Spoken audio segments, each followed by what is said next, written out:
How are y'all doing? You guys ready to get into the current vibes of you and your divine counterpart? All right. Holy Spirit, please use these cards to guide and direct me in an honest and truthful message for the collective. All right.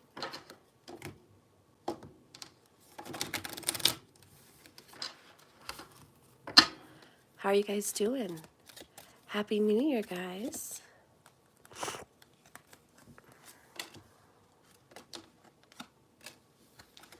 You guys can see too much of that. Okay. All right. Hi. Hi, Sabrina. Hi, Golden. Hi, Summer. Happy New Year, my dear.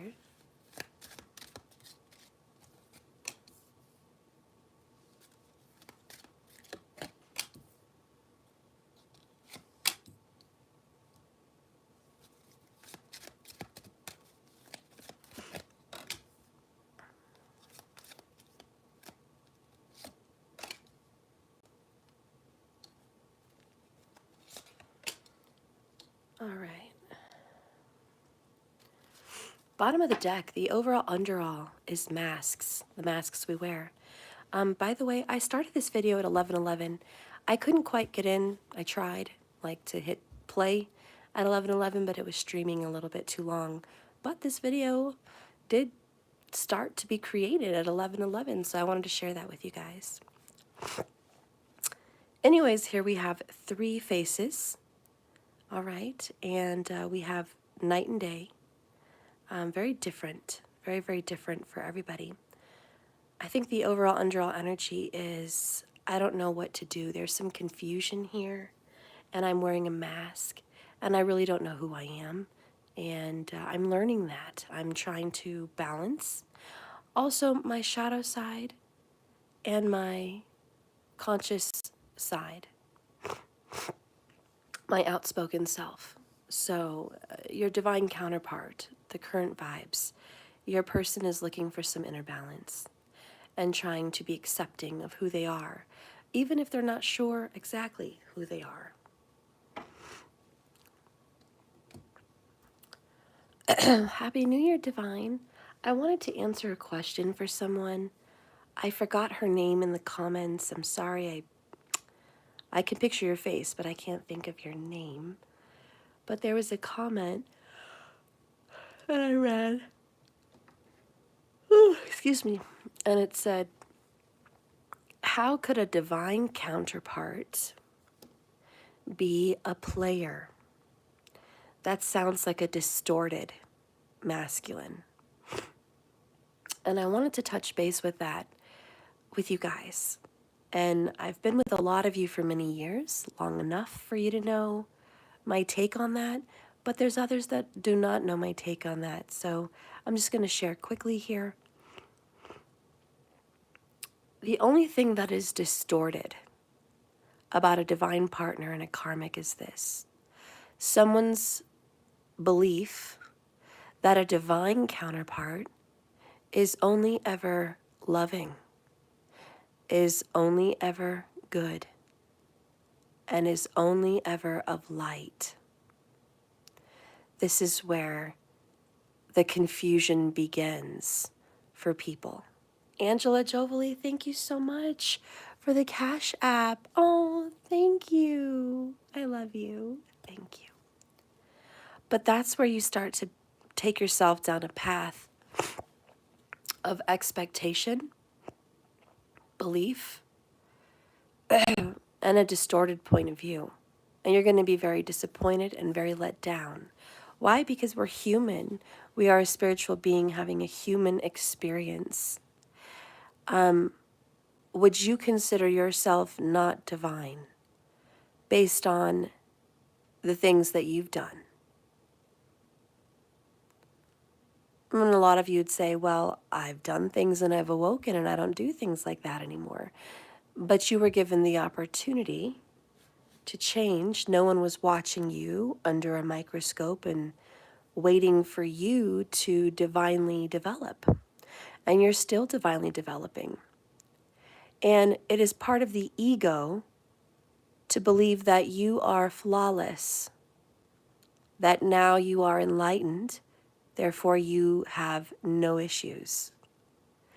That is the divine ego.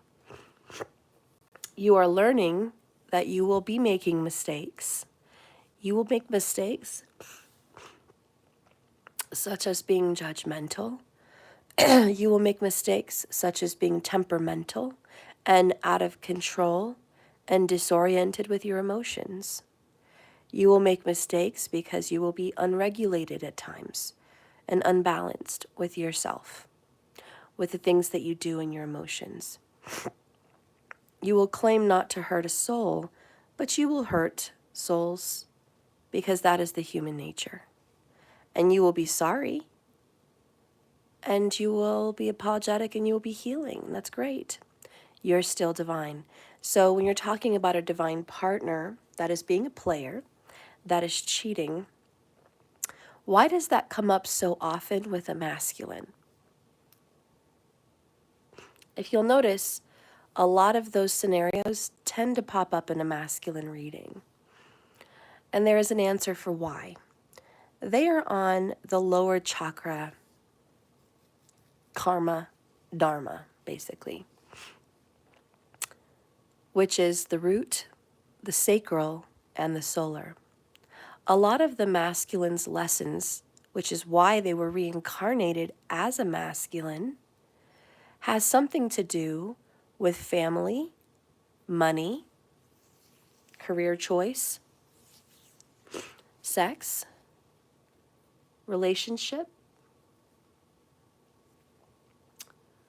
self-image, self-confidence, self-worth, and physical reality.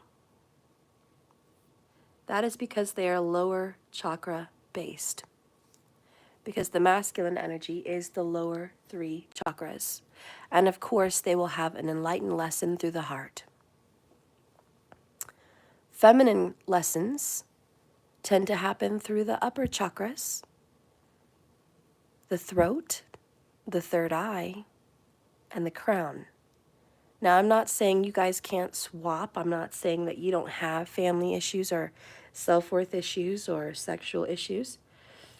But I'm saying a majority, like 90%, a majority of the masculine's issues will be lower chakra related. And a majority of your lessons will be upper chakra related. You're going to have lessons most likely as a feminine about speaking your truth, owning your truth, being authentic and not pretending to be someone you're not to gain love or acceptance. You're going to be struggling with the awakening, the third eye. A lot of your path is going to be finding your spiritual journey, finding the right guru to follow, understanding the matters of the universe and the universe inside of you. You'll be working with the power of manifestation. That's all third eye. And then the crown, opening a door to spirit. So using your powers, your psychic and intuitive abilities, being a teacher, learning about spiritual things. That's all upper. So anyways, I just wanted to share that with you and let you know that you are still divine, even if you have issues. What would set apart a divine person from a karmic person in your relationship would be what that person's path is with you. A karmic will not always be a karmic. They have a divine path also, but it's just not with you. So when I'm reading into the karmic with you, that karmic is meant to be there to teach you something and leave and go away and go on their own path. The karmics are not meant to stay. They're meant to be solved and dissolve and then they go on their own path. But you and every individual has the karmics and a divine partner. And that divine partner will usually guide you to the light. And through their difficult lessons with you, through your partner's being a player, through your partner pushing your boundaries, forcing you to evolve, solve, and dissolve your karma, they are still divine.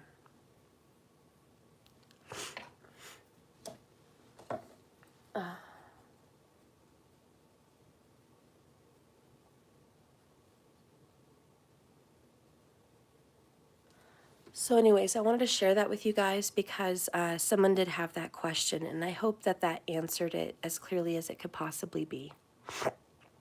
As you can see, your divine partner can have some serious issues.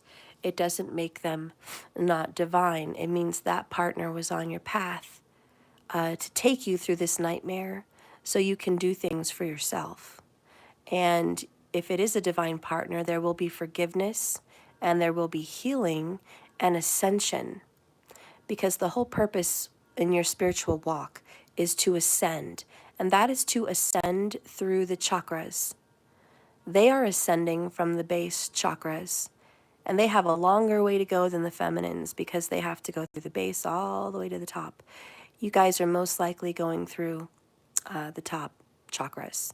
So there's a lot of drama going on there with the masculine. Now, there are feminines that suffer with abuse or family situations, self-worth. And in that case, a lot of those feminines are working from the bottom up also. But your divine partner, their purpose is to take you through the journey of the Kundalini, the journey of mirroring and being in and within one another through the chakras, base up. All right? That is your divine partner's purpose. And yes, they will push your buttons and hurt you. They will make you cry. They will force you to go within yourself because that is their purpose. They are, one last little thing here, like Beauty and the Beast, the witch that transformed the prince into the beast. That's a very prime example of a masculine in your life. Okay? Whoever had that comment, listen to that analogy. The prince was egotistical and selfish and conceited. He was a good soul, but he was not expressing himself as a good soul. So the witch came and transformed him into the beast and said, "You will remain this way till the last petal falls with the rose. You have a certain amount of time." And the rose would drop petals. He was running out of time.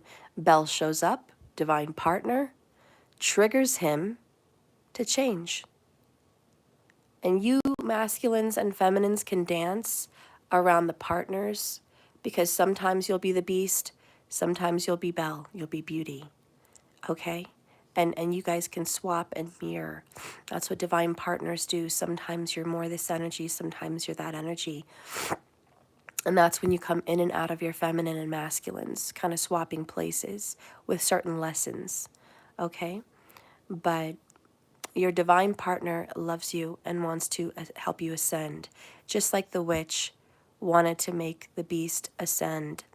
It seems harsh, but that's how it went.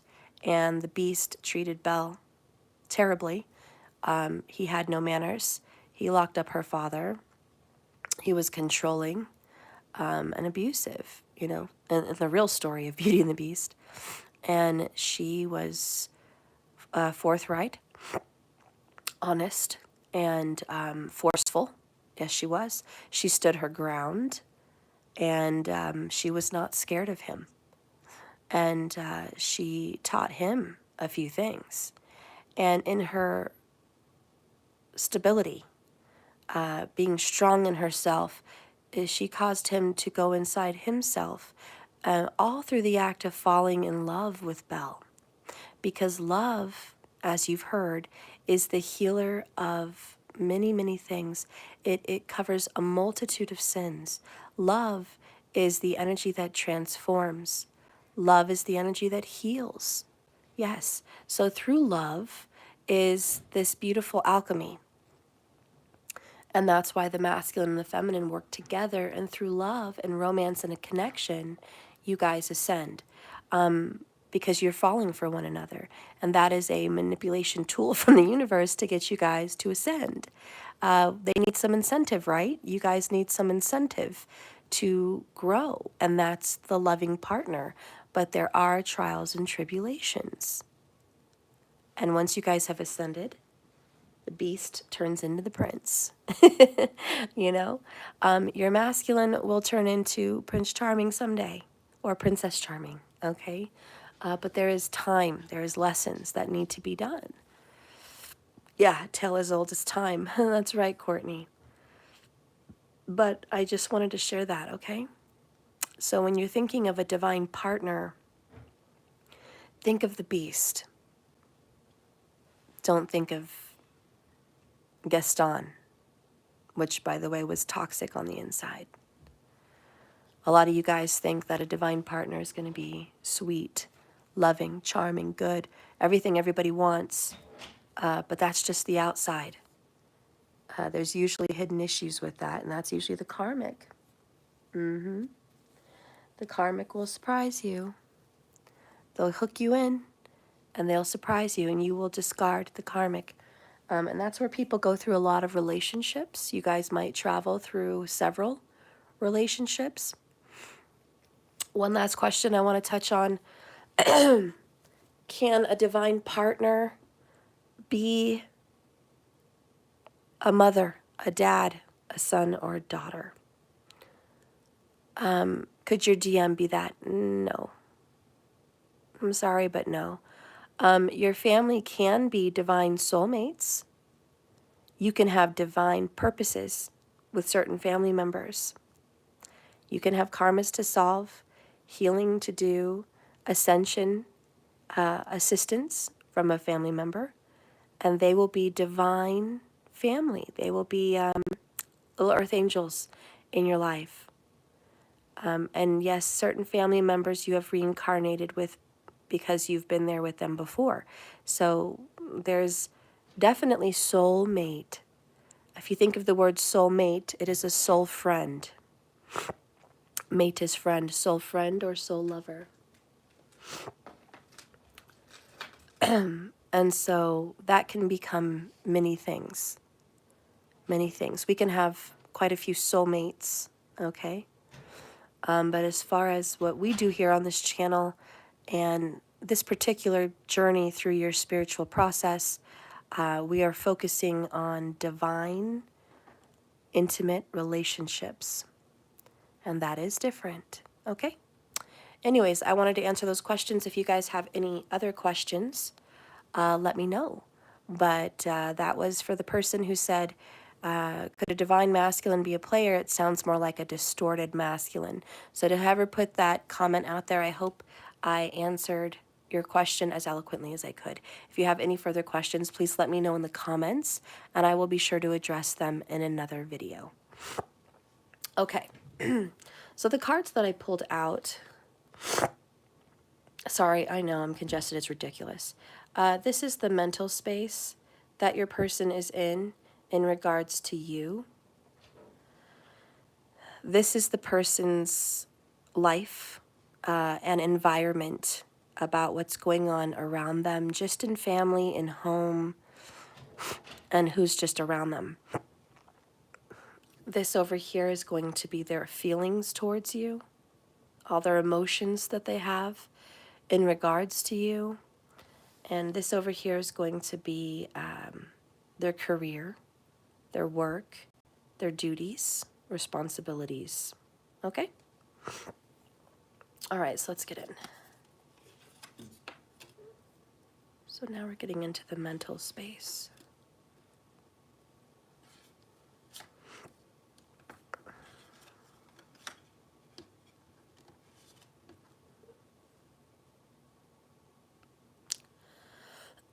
As you see in the mental space, your person is really getting grounded.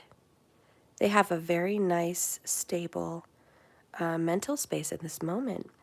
They're going through a great awakening, a great enlightening in their mental space in regards to you, what they think about you.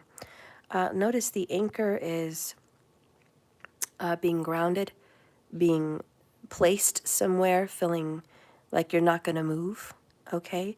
Feeling very, very stuck, very, very situated. But with the cards to the left, the sun and the star, this is a very positive placement. It is a very divinely guided placement because the sun and the stars are in the sky, they're in the heavens, they represent the universe. So this is a universal guiding. And your person in thoughts to you believes that you are highly awakened, you're highly spiritual, that you have a great intelligence. Excuse me. Can you give me 1 second, guys?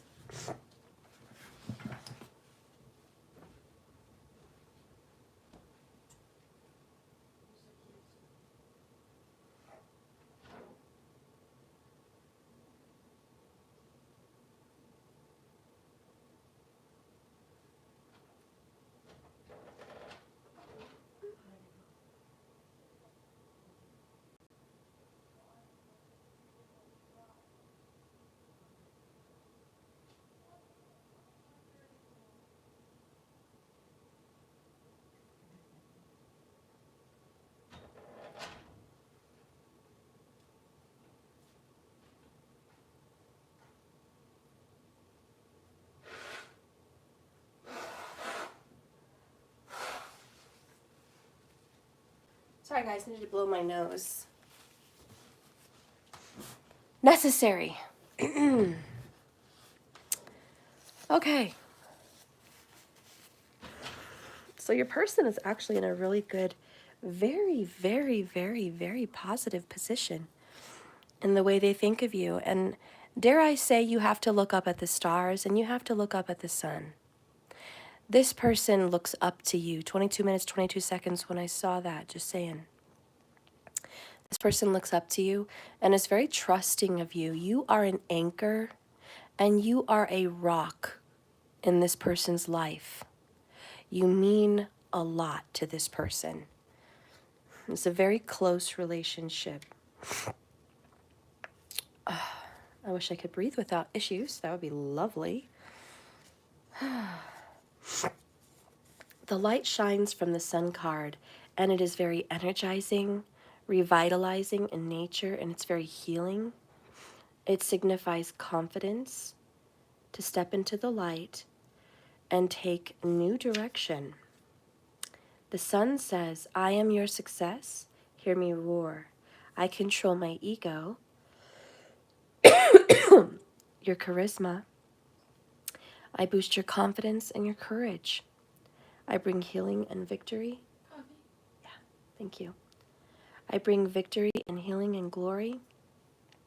But be careful not to get too cocky or you will be burned by arrogance like Icarus. Well, I don't think you're worrying about that because we have the star and the anchor. But this person does see you as confident. So you are striking them as a very assertive, very, very confident individual. That's beautiful. That is a wonderful opinion that your person has about you.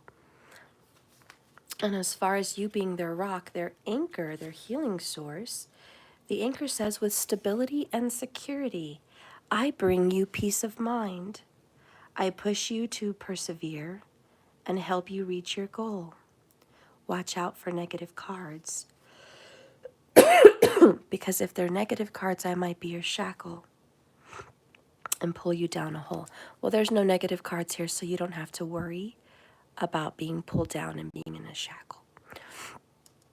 But you are their rock, okay? And you bring peace and stability and just wonderful peace of mind.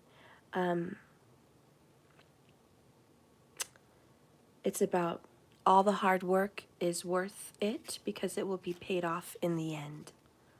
Also, just a little additional thought about you, that you're worth the fight, you're worth the climb, and you have high value. When you get the star card, it says shiny sparkles of guidance. like earth angels. Healing is what I promote and promise through gentle feelings. I am your reassurance and inspiration. I offer guidance towards a new path. Wish upon my star, for I bring light from afar. The star in Lenormand is a fixed course, something that is predestined and preordained. The star indicates the need for vision and the need for desire, but it also talks about wish fulfillment. We all have heard the saying about someone who has stars in their eyes, and that we should follow our own star. Therefore, this is a card of optimism and ambition. The star card portends to success and so much promise. So just, yeah, look at that. Let the star be my guide. I wish for you. I feel divinely guided to you. I feel like you're my soulmate. I feel like you were created for me. This person thinks all of those things about you. So if you're watching and you're like, Steph, does this person even acknowledge that I'm a divine partner? Well, first I want you to ask yourself, what kind of a relationship am I in with this divine counterpart? A, are we in communication at all? And B, do we have a spiritual connection? Do we communicate through dreams and telepathy? C, are there signs from the universe that have pointed me towards this person?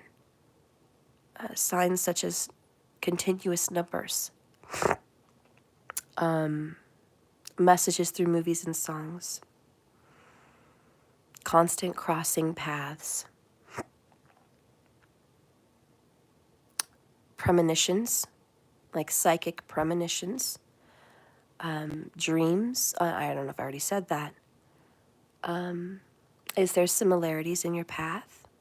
Like, if you're watching me about a divine counterpart, I do want you to ask those things because if it is your divine partner, you're going to have those signs. But if you're just in a general relationship and none of that is going on, well, then I think you've answered your own self. It's probably not a divine counterpart. It may very well be a karmic. Now, notice in my description of the divine partner, I didn't once ask, do you really love this person? Do you have intense feelings, overwhelming connection with this person? Are you madly in love with this person? Can you not stop thinking of this person? You see how none of those things were even brought up for the divine counterparts? Because those are karmic feelings. Obsession, fixation, yearning and wanting so desperately, strong, intense feelings. That is a karmic energy. It's not a freeing energy. Can you have those feelings with your divine partner? Oh, yes. That's why I say a lot of you guys have karmas to work out with your divine. But that is not what makes you divine with your partner. It is all the others. It is the freedom. It is the path. It is the signs. It is the guidance. It is the past life connection. It is the spiritual connection that makes you a divine partner.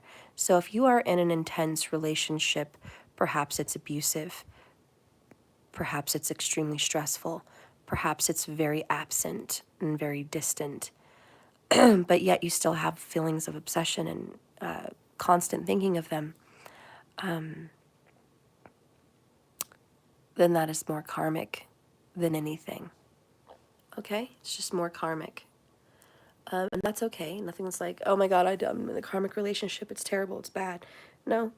You have to walk down your path with your karmic. It's written in the stars as well. You have a few karmics, most likely, and you're going to grow because of them. So be very grateful for your karmic on your walk. Just know that eventually you're going to be letting your karmic go. You will let your karmic go for good. There will come a day where you close the door on your karmic and you will never revisit them again. not in this life, and not in the next. It will be the end, and you'll get to some kind of an acceptance with your karmic relationships and know that that will be over eventually, that this is just a period of time. But your divine counterpart, lover, you will always see again, because they are a reflection of you. And that's just one last detail I wanted to stick in there. Your divine counterpart is absolutely a mirror image, mirror reflection of you. A lot of times our divines look quite a bit like us as well. Even if they are a different culture, there's similarities in height, similarities in weight, similarities in zodiac signs. Some similarities you can see in a divine counterpart would be perhaps you have a Sagittarius placement and they have a Gemini placement. Perhaps there's a Cancer and Capricorn placement that you guys are mirroring. Virgo Pisces placement, Aries Libra placement, and one or the other. Taurus Scorpio placement, Leo Aquarius placement, okay? Those 1-7 attributes can be, you have a particular moon, they have a particular sun, still works. You have a particular rising, they have a particular rising. But usually, your divine counterpart will mirror you in the zodiac signs. Also planets. So sometimes just planets being across from one another in specific areas of life, such as Saturn, the sun or the moon, Venus, and Jupiter. Even Mercury, relationship and friendship and communication. You're going to see a lot of that with your mirroring. And a lot of times, both, Courtney, both. And a lot of times, you'll see multiple. Sometimes when it's a very heavy divine connection, you'll see there's a lot of different mirrorings everywhere. And it's beautiful. And sometimes, and I've noticed this and I completely can tell you, sometimes in Vedic you'll be a different sign and in tropical you'll be in another, where your tropical and Vedics will overlap. So maybe it's not a 1-7 Vedic to Vedic, but it could be a 1-7 tropical to Vedic. It's a little bit more abstract, but there's still that divine connection through the cosmos connecting you. And that's okay. Sometimes your tropical will match their Vedic 1-7, but not Vedic to Vedic. Or vice versa, you know what I mean? Okay. All right, so anyways, sorry, just trying to answer some questions here for you guys. Ooh, it was 33 minutes, 33 seconds. Okay. Big breath. So how your divine counterpart feels about you is you're absolutely the one. You're the soulmate. You've been guided to them. You are their rock and you are their anchor. They can trust you. Your soulmate feels like you're a partner for life, that you're always going to be around in some aspect or form, and that they cannot avoid the signs the universe is showing them about you. It's unavoidable. They see the signs with the sun, and they know it's divinely guided. So we're going to move on to their feelings about you. How does your divine counterpart feel? The first card here is the Book. The next one here is the Lilies. We got this yesterday for you guys. I think that one too we got yesterday, the Book and the Lilies. The next one is the Birds. We don't do reversals here in Lenormand. The Birds.